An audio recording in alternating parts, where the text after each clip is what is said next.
Pernah kepikiran nggak sih gimana ceritanya Indonesia bisa jadi negara dengan populasi muslim terbesar di dunia? Nah, di penelusuran kali ini, kita akan bedah misteri itu. Ini bukan sekedar cerita sejarah biasa, tapi sebuah perjalanan yang penuh dengan perdebatan sengit, strategi yang super cerdas, dan perpaduan budaya yang luar biasa. Coba deh lihat angka ini. 238 juta. Menurut data BPS, segitulah jumlah pemeluk Islam di Indonesia. Ini bukan angka main-main loh. Angka ini menjadikan Indonesia sebagai pusat dunia muslim modern. Tapi ini justru memunculkan satu pertanyaan besar. Jadi, ini dia pertanyaan intinya. Gimana prosesnya? Siapa yang bawa? Dan kok bisa diterima seluas ini? Karena ini bukan cerita tentang penaklukan dengan pedang, tapi sesuatu yang jauh lebih dalam dan menarik. Yuk, kita telusuri jejak-jejaknya bareng-barang. Oke, pertama-tama kita lihat dulu gimana caranya Islam bisa masuk secara praktisnya di lapangan. Ini bukan satu jalur tunggal ya, tapi lewat beberapa pintu yang saling terhubung dan terjadi hampir bersamaan.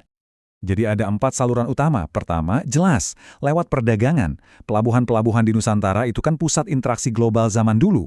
Kedua, lewat pernikahan. Para pedagang kaya ini seringkali menikahi putri bangsawan lokal yang jadi jembatan masuknya pengaruh Islam ke lingkar kekuasaan. Ketiga, lewat pendidikan, ada para dai atau pendakwah yang memang sengaja datang untuk mengajar. Dan yang paling krusial, keempat, lewat budaya. Disinilah ajaran Islam diracik ulang supaya cocok dengan kearifan lokal. Nah, sekarang kita masuk ke lapisan misteri berikutnya. Kalau tadi itu gimana caranya? Sekarang pertanyaannya, dari mana tepatnya Islam pertama kali datang? Wah, ini perdebatan di kalangan sejarawan yang seru banget. Setiap teori ini tuh kayak kepingan puzzle. Masing-masing punya bukti yang kuat, tapi nggak ada satupun yang bisa menjelaskan gambaran besarnya sendirian. Yuk kita lihat satu persatu. Teori pertama, yang ini udah lama banget jadi jawaban resmi bisa dibilang, yaitu teori Gujarat. Para pendukungnya nunjukin bukti arkeologis yang kuat. Bukti utamanya, corak batu nisan Sultan Malik Al-Saleh, Sultan pertama Samudra Pasai, yang gayanya mirip banget sama nisan-nisan di Gujarat, India. Tapi, tunggu dulu. Ada teori tandingan yang kuat banget.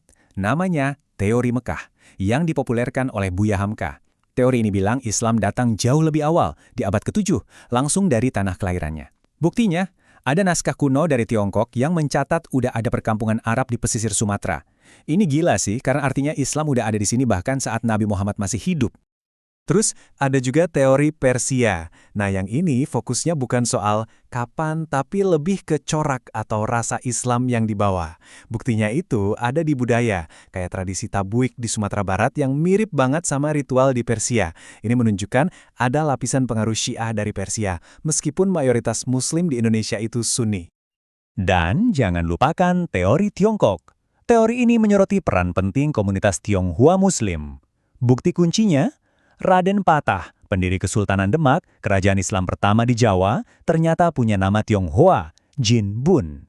Ini nunjukin betapa beragamnya orang-orang yang membawa ajaran Islam ke Nusantara. Oke, biar gampang, kita bandingin langsung nih dua teori utamanya. Teori Gujarat menempatkan kedatangan Islam di abad ke-13. Buktinya batu nisan dan kesamaan mazhab Syafi'i. Masuk akal. Di sisi lain, teori Mekah mendorong waktunya jauh ke belakang, ke abad ke-7, dengan bukti dari catatan Tiongkok. Jadi, perdebatannya itu soal ini. Islamisasi itu mulai di abad ke-13 atau jejaknya udah ada dari abad ke-7. Oke, kita udah bahas gimana Islam datang ke pesisir. Tapi pertanyaannya, gimana caranya ajaran ini bisa nyebar dari pelabuhan sampai ke pelosok-pelosok dan jadi keyakinan banyak orang? Nah, disinilah peran para tokoh legendaris ini jadi super penting. Kunci penyebaran Islam secara masif, khususnya di Jawa, itu ya Wali Songo. Mereka ini bukan sekedar penceramah biasa. Mereka adalah para intelektual, seniman, sekaligus pemimpin masyarakat yang disegani. Cara mereka berdakwah adalah kunci suksesnya Islamisasi di Nusantara. Dan ini nih yang bikin metode mereka itu jenius banget. Wali Songo nggak datang buat menghancurkan budaya yang sudah ada. Sebaliknya, mereka menyebarkan Islam dengan damai. Mereka pakai media yang disukai masyarakat, seperti wayang kulit dan gamelan.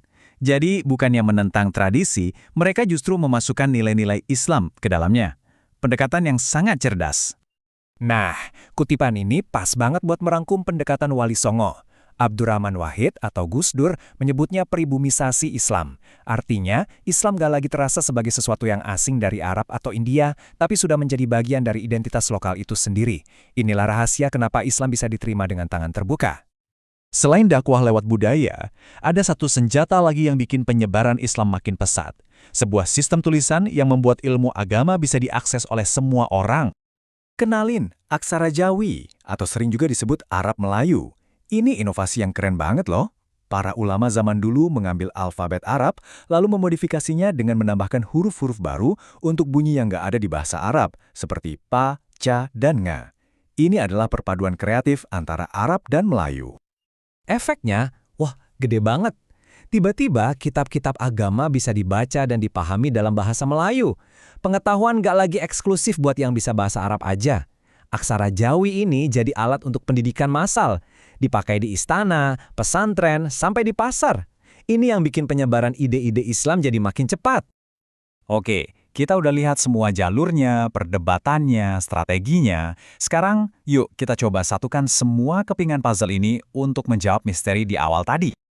Pertanyaannya masih sama. Kalau teorinya banyak, mana yang paling benar? Apakah dari Gujarat, atau Mekah, Persia, atau Tiongkok? Siapa dong sebenarnya yang harus kita kasih kredit?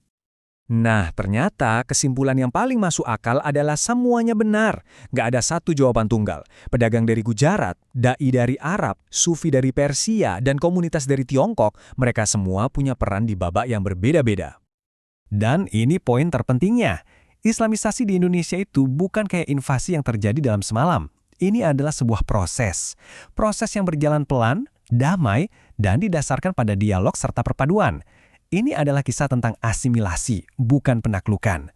Sebuah sintesis budaya yang butuh ratusan tahun untuk jadi seperti sekarang. Dan ini yang bikin kita mikir ya, kalau kita lihat lagi sejarah yang kaya dengan adaptasi, toleransi, dan perpaduan budaya yang damai ini, kira-kira pelajaran apa sih yang bisa kita ambil buat zaman sekarang? Sesuatu yang layak kita renungkan bersama.